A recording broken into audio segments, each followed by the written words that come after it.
Olá, queridos, a paz do Senhor Jesus para todos, amém? Hoje nós vamos falar sobre a igreja de Pérgamo. Como eu já havia dito para vocês, essa semana nós vamos falar sobre as 7 igrejas do Apocalipse, sobre as cartas que o apóstolo João, direcionado por Jesus Cristo, envia às 7 igrejas que está na Ásia, e hoje nós vamos falar da terceira carta, que é a carta à igreja de Pérgamo. Eu sou o pastor Adilson e esse é o Conexão da Alma. Pois bem, amados, quando eu preguei essa mensagem lá na igreja, no ano passado, eu dei a essa mensagem o título de Deitado Eternamente em Berço Esplêndido.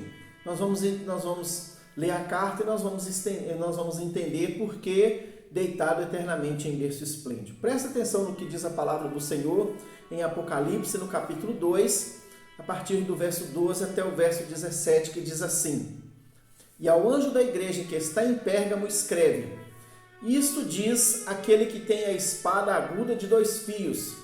Conheço as tuas obras e onde habitas, que é onde está o trono de Satanás. E retens o meu nome, e não negaste a minha fé. Ainda nos dias de Antipas, minha fiel testemunha, o qual foi morto entre vós, onde Satanás habita.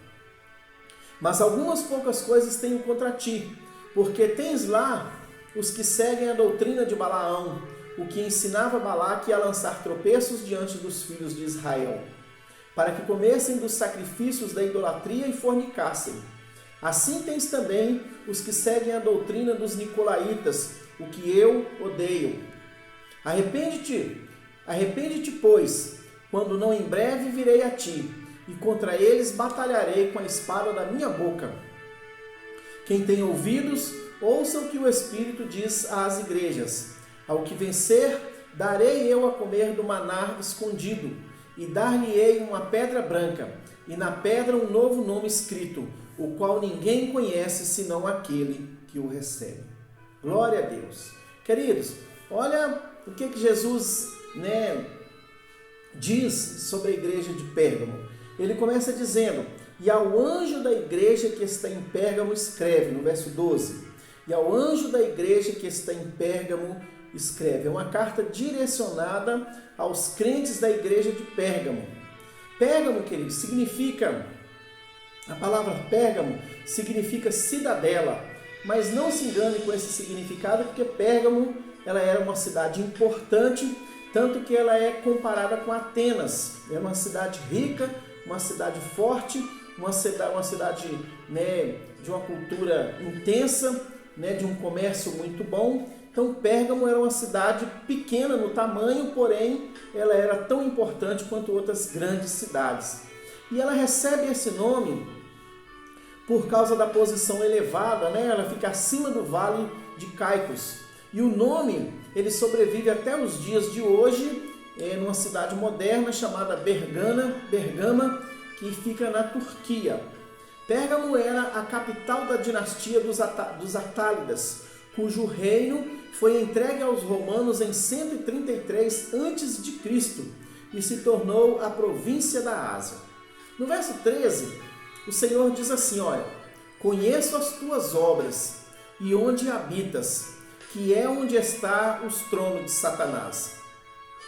E retens o meu nome, e não negaste a minha fé. Ainda nos dias de Antipas, minha fiel testemunha, o qual foi morto entre vós, onde Satanás habita. Olha o que Jesus está dizendo. Em outras palavras, ele está dizendo assim, olha, conheço as tuas obras, eu sei onde você vive, eu entendo a sua situação, eu sei que vocês vivem sob opressão, sei também que vocês se mantiveram fiéis, mesmo quando Antipas, minha fiel testemunha, foi morto. Sei também que esse é o lugar onde habita o trono de Satanás. Jesus está falando isso para os crentes da igreja de Pérgamo. No verso 13 ele está dizendo assim, olha, a parte B, onde está o trono de Satanás? Existem 3 explicações, que são oferecidas para essa expressão, onde está o trono de Satanás. A primeira delas é que Pérgamo, ela se orgulhava de ter um trono semelhante a um altar ao deus Zeus naquela cidade, Zeus. ela tinha um altar, ela tinha um trono, né, semelhante a um altar dedicado a Zeus. Havia ali também um templo do deus da cura, um deus chamado Esculápio. Havia ali uma imagem desse deus associada a uma serpente gigante, que poderia lembrar os cristãos da serpente do Éden. Havia ali também, né, do santuário mais antigo do culto provinciano de Roma e de Augusto, estabelecido ali em 29 a.C. Quando Pérgamo passou a ser província de Roma, ela se tornou o primeiro templo de adoração a César Augusto, e faziam-se homenagens tanto para Roma como para César Augusto. Havia também ali um santuário dedicado ao imperador Trajano. E havia um culto generalizado a Zeus e a Asclépio, né, ou a Esculápio, que era o deus da cura. Então, o símbolo de Asclépio, que era um dos deuses daquela cidade, o símbolo de Asclépio consistia em duas serpentes entrelaçadas numa vara, já que a medicina naquele tempo abrangia, entre os seus métodos curativos e terapêuticos, os encantos e encantamentos. Zeus, ele era adorado como Zeus Salvador, por causa de uma vitória militar sobre os gauleuses. O altar de Zeus, ele é chamado por Jesus de trono de Satanás. Por quê? Porque a igreja de Jesus Cristo em Pérgamo estava localizada no centro das religiões pagãs da Ásia.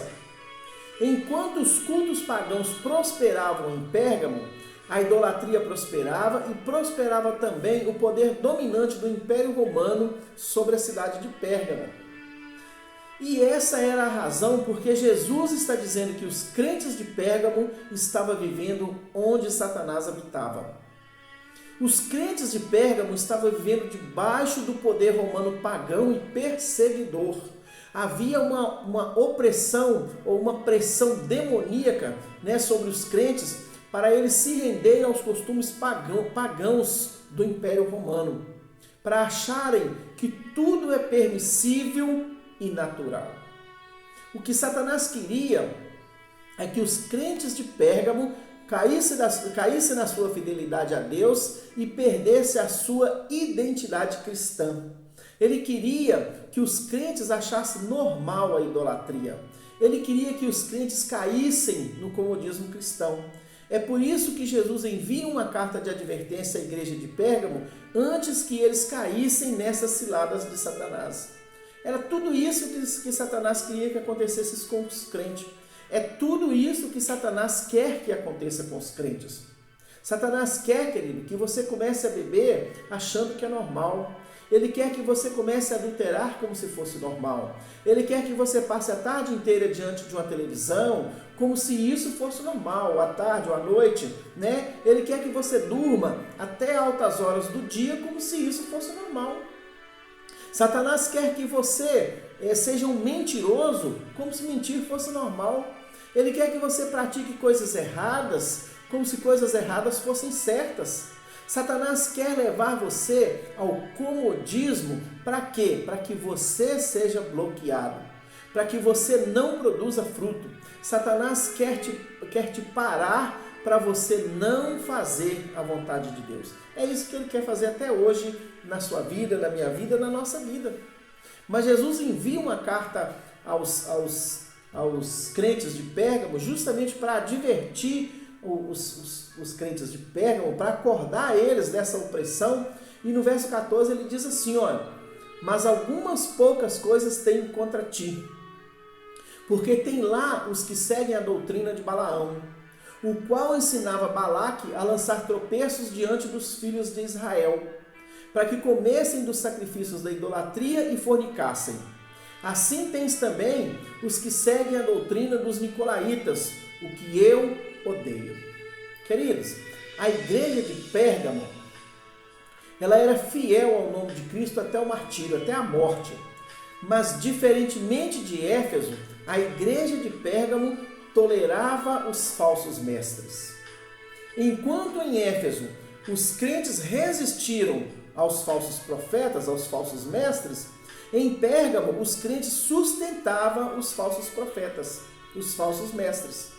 Os falsos ensinos, eles proclamavam o direito de os cristãos participarem das imoralidades pagãs daquela época.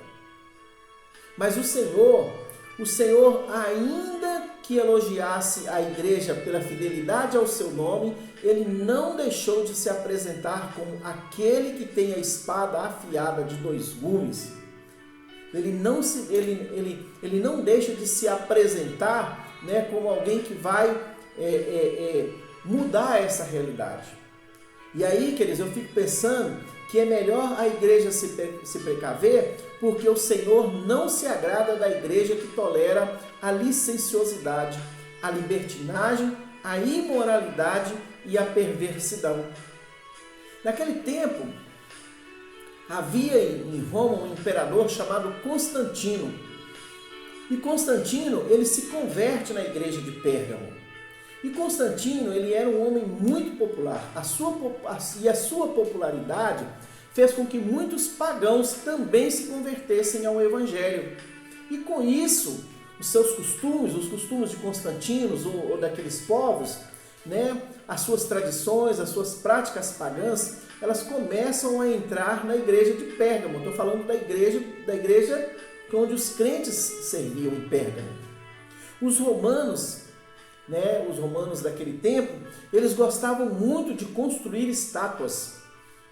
A adoração ao imperador era muito comum. Por causa disso, a adoração de imagens e ídolos foi introduzida na igreja de Pérgamo. Mesmo convertido, Constantino ainda adorava a Apolo, o deus Apolo, o deus Sol. E disse que as moedas de Constantino, que nas moedas de Constantino, né, tinham de um lado as letras do nome de Cristo e do outro lado a figura de Apolo, o deus Sol, como se ele não ousasse renunciar à proteção do deus Sol. Ou seja, o que ele queria, eu entendo que ele queria dizer, que ele servia a Cristo e ele servia ao deus Sol. Ele tinha dois deuses. E aos poucos, os mandamentos de Deus, eles foram substituídos por dogmas humanos. O simples significado bíblico da salvação pela fé em Cristo foi substituído pelos complicados sistemas de salvação, pelos dogmas da igreja daquela época. Mas o apelo de Jesus, né, o apelo de Deus naquela época, era para que os crentes de Pérgamo não perdessem a fidelidade à sua palavra. Por isso que ele envia essa carta a Pérgamo. Querido, a mensagem que o Senhor envia a Pérgamo, ela adverte contra a acomodação. Acomodação. Esta é a mensagem a Pérgamo. Essa é a advertência a Pérgamo, advertindo contra a acomodação. A acomodação, querida, ela acontece quando nós nos convencemos de que algo que é errado se apresente ou se faça como certo. Sabemos que está errado, sabemos que não está agradando a Deus, mas mesmo assim nós praticamos. A mensagem de Jesus para Pérgamo é para aqueles que eles se apegassem à sua palavra. Em Pérgamo, queridos, existia uma biblioteca com mais de 200 mil livros. Era um povo que lia. Só que as leituras, aquilo que eles liam, tudo levavam ao paganismo, a fazer coisas, né, absurdas, como se elas fossem normais. Mas o Senhor, o que Ele quer com isso? Ele quer fazer com que a sua igreja, com que os crentes de Pérgamo, eles se voltem para a palavra. A mensagem de Jesus para Pérgamo é para que eles se apegassem à palavra, a palavra de Deus, a Bíblia, para que eles se direcionassem, para que eles se posicionassem em cima da palavra. E no verso 12 ele diz assim, olha, e ao anjo da igreja que está em Pérgamo escreve, isso diz aquele que tem a espada aguda de 2 fios. Ao anjo da igreja que está em Pérgamo escreve, isto diz aquele que tem a espada aguda de 2 fios. Queridos, os crentes de Pérgamo, eles adoravam ao Senhor, mas também entoavam cânticos a outros deuses. Eles estavam se acomodando com essa adoração. Eles entoavam cânticos, né? Eles adoravam ao Senhor, mas ao mesmo tempo eles cantavam hinos a outros deuses. Eles adoravam outros deuses. E esse estava sendo o grande problema da igreja de Pérgamo. Essa era a situação mais terrível dos crentes da igreja de Pérgamo. O que Jesus queria é que os crentes de Pérgamo voltassem para a palavra. Lá em Efésios, no capítulo 6, no verso 17, diz assim, olha, tomai também o capacete da salvação e a espada do Espírito, que é a palavra de Deus, orando em todo tempo, com toda oração e súplica no Espírito, e vigiando nisto com toda a perseverança e súplica por todos os santos. Olha o que ele está dizendo. Tomai também o capacete da salvação e a espada do Espírito, que é a palavra de Deus. Veja que quando se trata da palavra, o Senhor vai falar da cabeça, do capacete e da espada. É na cabeça, é na nossa cabeça, é na nossa mente, é no membro mais importante do nosso corpo que Satanás quer dominar, querido. A nossa mente ele quer dominar. É por isso, E por isso a nossa mente ela tem que estar cheia do conhecimento da doutrina de Deus. Para quê? Para que nós não caiamos na armadilha, do comodismo, do inferno e pensar que tudo é normal, queridos. No verso 17 mesmo, na parte B, ele diz assim, olha, e a espada do Espírito, que é a palavra de Deus. A espada do Espírito é a palavra de Deus. É na palavra, queridos, que nós vemos como realmente somos. É a palavra que aponta, nosso pecado. É na palavra que eu aprendo como viver para agradar a Deus. É a palavra que me ensina como não pecar contra Deus. É na palavra.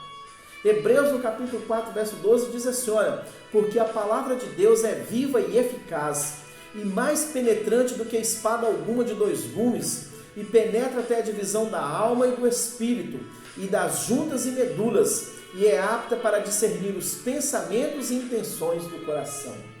A palavra é isso, querido.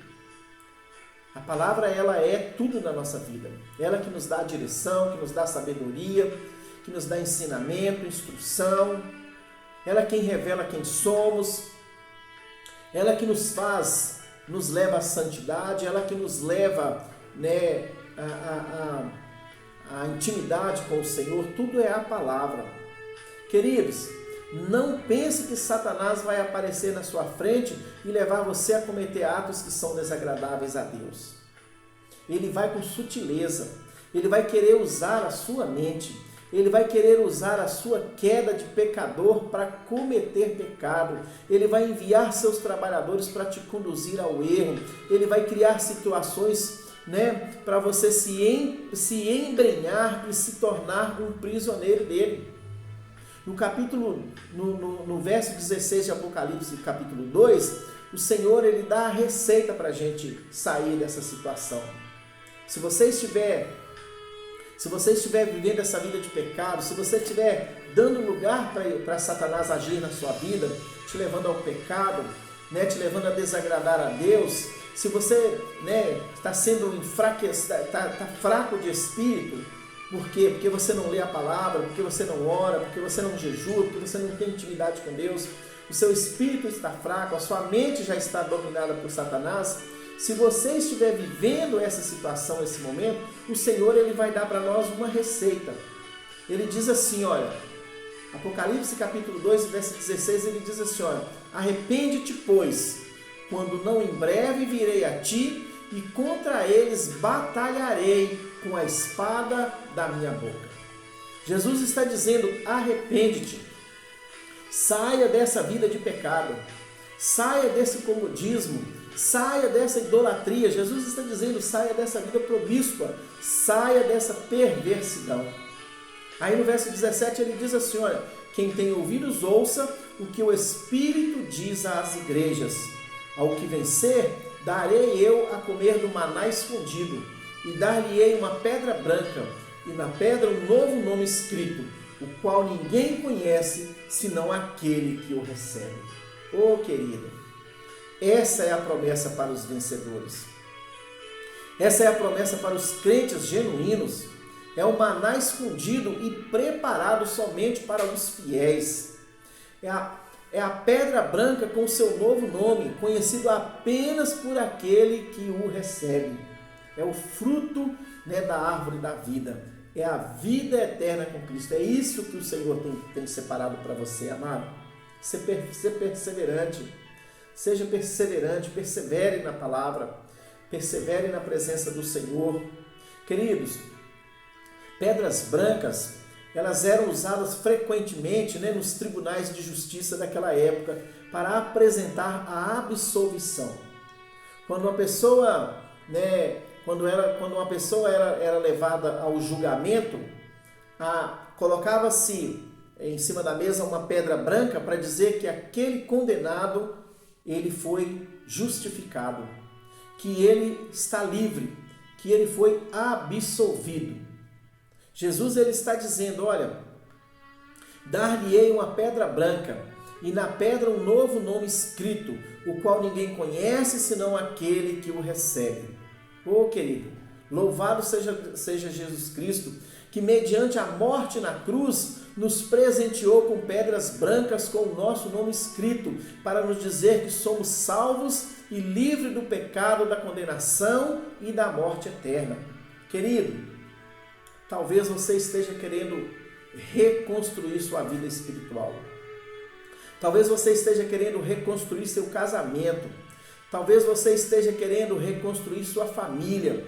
Talvez você esteja querendo reconstruir seu ministério. Eu não sei o que você precisa reconstruir. Mas uma coisa eu sei. Para você conseguir tudo isso, você precisa, primeiramente, vencer o comodismo.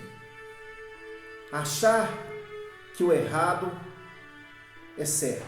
Parar de aceitar o errado como certo. Você precisa sair da sua zona de conforto. Você precisa dar o primeiro passo. Você precisa vencer as barreiras. Você precisa avançar em direção ao seu objetivo. Deus não se agrada de crentes acomodados, queridos. Você não pode continuar achando que essa sua vida preguiçosa é normal. Você não pode, queridos, continuar achando que você nasceu homem num corpo de mulher ou vice-versa. Você não pode continuar concordando ou aceitando que o seu filho escolha se ele é homem, se ele é mulher, que tipo de vida ele vai levar. Você não pode continuar, por exemplo, querido, achando que mentira é normal, que fornicação é normal, que adultério é normal, que fofoca é normal. Você não pode continuar achando que cobiça é normal, que inveja é normal. Isso não é normal, querido. Deus não se agrada dessas coisas. Para isso, você precisa vencer muitas barreiras. A barreira do comodismo, a barreira do conforto.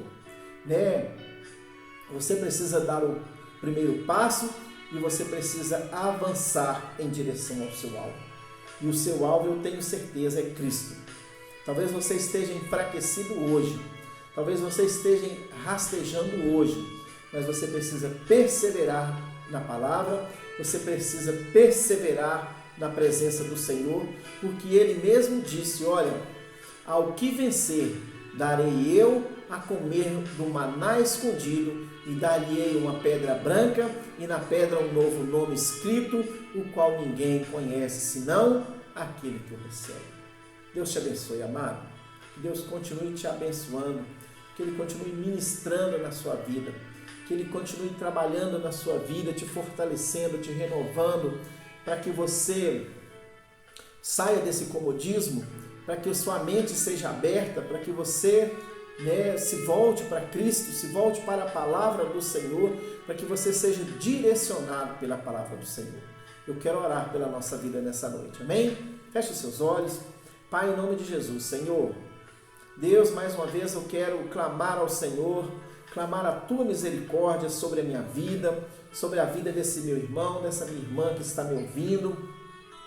Meu Deus, que o Senhor, em nome de Jesus, abra o nosso entendimento, que o Senhor nos dê sabedoria.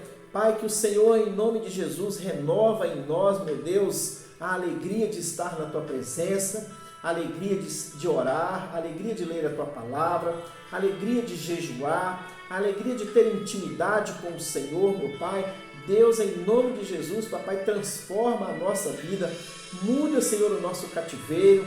Meu Deus, em nome de Jesus, nos tira desse comodismo.